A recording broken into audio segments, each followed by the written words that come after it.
Rain. The next morning it rains. It's cold and miserable, and we hunker in the tent together. All we can do is wait. After finding the note last night, we made a spiral of stones on the landing pad. It's the symbol of a fictional hero Cole and Tio pretended to be when they were little, the sign Tio was asking for. Somehow, he's okay. While we wait, Zura recounts battles from when she was fighting the rebels instead of my father. When she runs out of stories, Cole tells us about his little brother who was kicked out of his first boarding school for breaking curfew and his second for bribing other students to take his tests.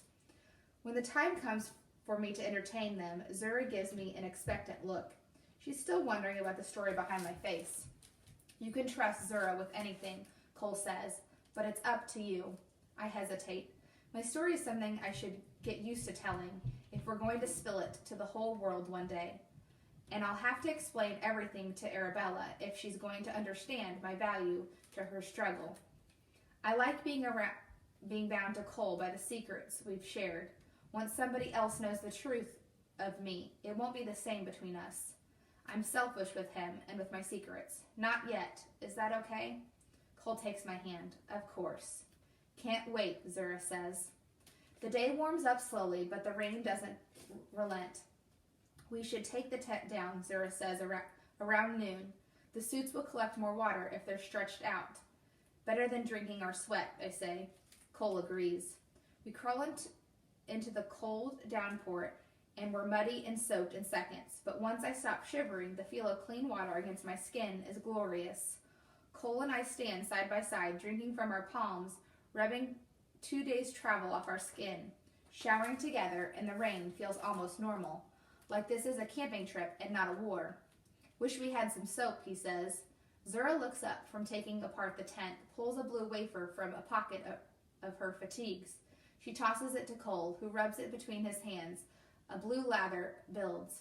When he gives it to me, it smells exactly like the stuff they clean our kitchens with back at my father's house. It reminds me of playing hide and seek with my sister after the staff had all gone home. It also reminds me of having a whole kitchen full of food.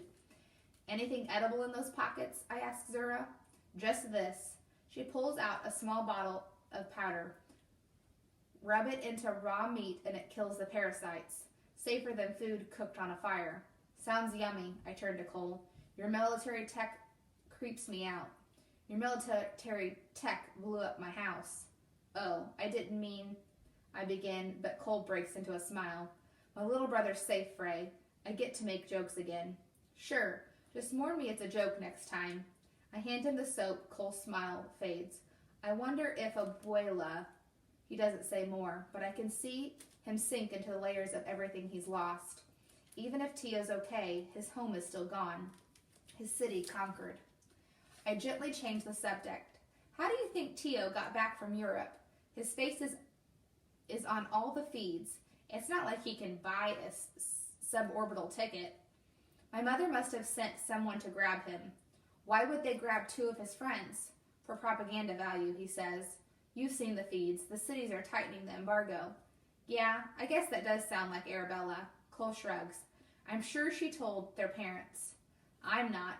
Once more, I remind myself to get back on her good side as soon as possible. I bet that note was her idea too, Cole adds. She knew I'd recognize Tio's handwriting. Messages within messages, I say softly. But it seems risky to me, leaving so much to chance. If Zura had set up the tent in a different spot, we'd have missed the note completely. My stomach rumbles. That parasite powder is starting to sound good, I say. Do rabbits come out in the rain? Cole shrugs. Never thought about it. Wait, I say. There's something about nature you don't know. I don't hunt in the rain. My feathers get wet. For a moment, I imagine Cole as a large predatory bird. Then I realize, oh, the ones on your arrows. He laughs, like this was a joke and not my brain gone briefly missing. After everything that's happened, Cole still thinks I'm funny. Aren't deserts supposed to be dry, I ask? Desert rains are infrequent, but when they happen, they can be torrential. Torrential, I say. Such a tour guide word. He comes closer. We tour guides know all the good words. A fresh wind is whipping through the camp. Water flows across my bare feet, and the rain slants and coils around us. We're going to kiss again.